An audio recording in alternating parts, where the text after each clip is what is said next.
Assalamu alaikum wa rahmatullahi wa barakatuh, mes chers abonnés. En ce jour sacré d'Aïd al-Adha, je vous adresse mes vœux les plus sincères de paix, de bonheur et de miséricorde. Que cette fête soit une source de lumière et de renouveau spirituel pour chacun d'entre vous. Qu'Allah accepte vos prières, vos sacrifices et toutes vos bonnes actions. Aïd al-Adha, appelée aussi la fête du sacrifice, est l'une des plus grandes célébrations de l'islam. Elle trouve son origine dans une histoire profondément émouvante, celle du prophète Ibrahim, paix sur lui, et de son fils Ismaël. Cette histoire est mentionnée avec détail dans le Saint-Coran et elle illustre parfaitement les valeurs de foi, d'obéissance et de soumission à la volonté divine. Allah dit dans le Coran, Sourate As-Safat, versets 102 à 107. Puis, lorsqu'il fut en âge de le soutenir, il dit « Ô mon fils, je me suis vu en songe en train de t'immoler. Regarde donc ce que tu en penses. » Il dit « Ô mon père, fais ce qui t'est ordonné. Tu me trouveras, si Allah le veut, parmi les endurants. » Puis lorsqu'ils eurent tous deux soumis leur volonté et qu'il l'eut couché sur le front, nous l'appelâmes « Ô Ibrahim, tu as confirmé la vision. C'est ainsi que nous récompensons les bienfaisants. » En vérité, cela est là un évident essai. Ce passage nous montre l'immense épreuve à laquelle Ibrahim et Ismaël ont été confrontés. Ibrahim, le père, est prêt à sacrifier ce qu'il a de plus cher, son fils unique, par obéissance à Allah. Ismaël, quant à lui, fait preuve d'une confiance et d'une résignation remarquables, acceptant le destin que Dieu lui réserve. Leur foi commune est un exemple parfait de soumission totale à la volonté divine.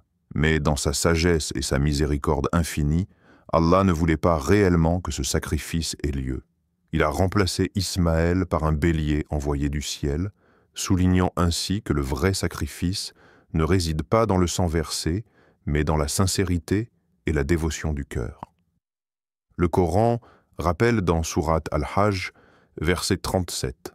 « Ce qu'il atteint de vous, c'est la piété. » Ce verset nous enseigne que ce qui plaît véritablement à Allah n'est pas l'acte matériel ou rituel en lui-même, mais la conscience profonde et la piété qui accompagnent cet acte.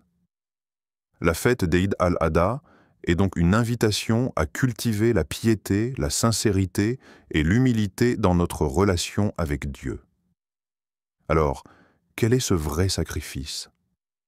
Ce n'est pas seulement l'abattage d'un animal, c'est avant tout la capacité à abandonner ce qui nous éloigne de Dieu, notre orgueil, notre colère, nos mauvaises habitudes, nos rancunes et tout ce qui empêche notre cœur de s'élever vers lui. Ce sacrifice intérieur est un chemin vers la purification de l'âme et le renouveau spirituel. Mais Aïd al-Adha est aussi une fête de partage, de générosité et de solidarité. Le prophète Muhammad, paix et bénédiction sur lui, a enseigné que la viande du sacrifice doit être divisée en 3 parts. Une pour la famille, une pour les amis et proches, et une pour les pauvres et les nécessiteux. Ce geste est un symbole fort d'entraide et de fraternité. Il rappelle que la foi se traduit aussi par des actes concrets envers les autres. En ce jour béni, je vous invite, mes frères et sœurs, à vous engager à poser des actes de bonté et de bienveillance autour de vous. Que ce soit par un sourire, un mot gentil, une aide apportée à quelqu'un dans le besoin, ou un geste désintéressé, chaque action compte et est précieuse aux yeux d'Allah. Ne sous-estimez jamais la puissance des petites bonnes actions, car elles construisent un monde meilleur. Faisons de cette fête un véritable tournant dans nos vies. Un moment où nous choisissons de nous débarrasser de nos attachements inutiles, de notre ego, et où nous renouons avec la paix intérieure et la confiance en Dieu. Offrons à Allah ce que nous avons de plus précieux, notre sincérité, notre humilité, notre amour et notre engagement à devenir de meilleures personnes. Qu'Allah accepte nos sacrifices, nos prières et nos bonnes œuvres.